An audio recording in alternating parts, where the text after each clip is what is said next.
So my background was in sociology. I studied boxing when I did my PhD, and after about 10 years of boxing, I had some problems with my own brain health, as you can imagine, which then pushed me into doing some work on concussion in sport more formally.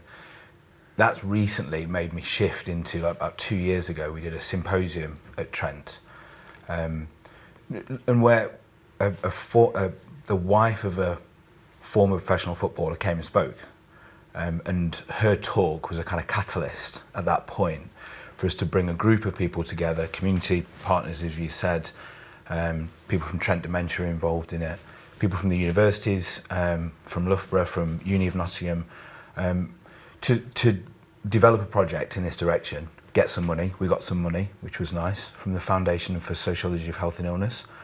That works. Only about 10 interviews, quite small, but we've finished that work now. We're going to present that next week on the 30th. Okay, let's just go back to what you said. That's interesting. So you boxed yourself.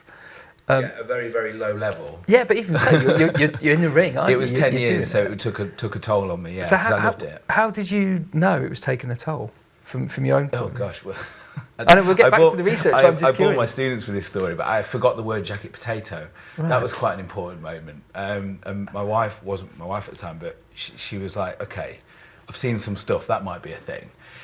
And then after that, I was working at the University of Brighton at the time, and I'm a good lecturer. I'm pretty good. I remember stuff. I don't tend to use notes too much, and I found myself not able to lecture in the way that I could.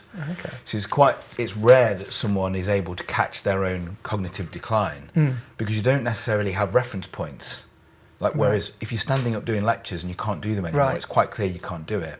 So obviously I had to stop, and it broke my heart to stop because I absolutely loved it. It was the best thing I've ever done. Mainly looking at footballers at the moment, because that's where the research is taking you. What's the difference then, for example, what you've been through to football in your findings? Well, this piece of work is specifically focused on people who have got dementia.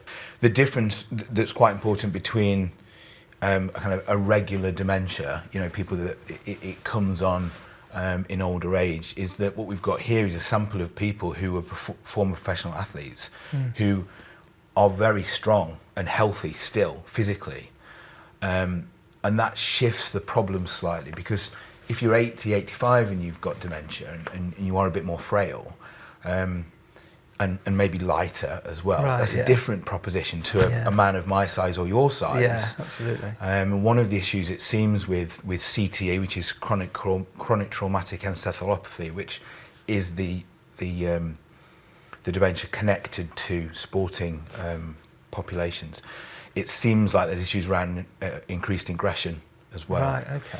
So if you have bigger men, often men, losing their temper, it makes it very, very difficult. A whole set of different problems seem to arise with this population. So with this research, and you're presenting it next week as well, then it's taking it to future generations, like say, to carry it into other areas? Yeah, so we've got a group of PhD students in the area working with me, working with colleagues at Loughborough and working over at Uni of Nottingham. There's quite a lot of PhD students and early career researchers in the area.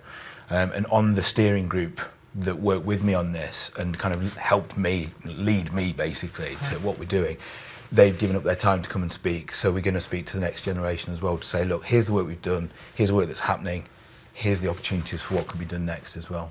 Wow, it's fascinating stuff, but thanks for coming on, Chair.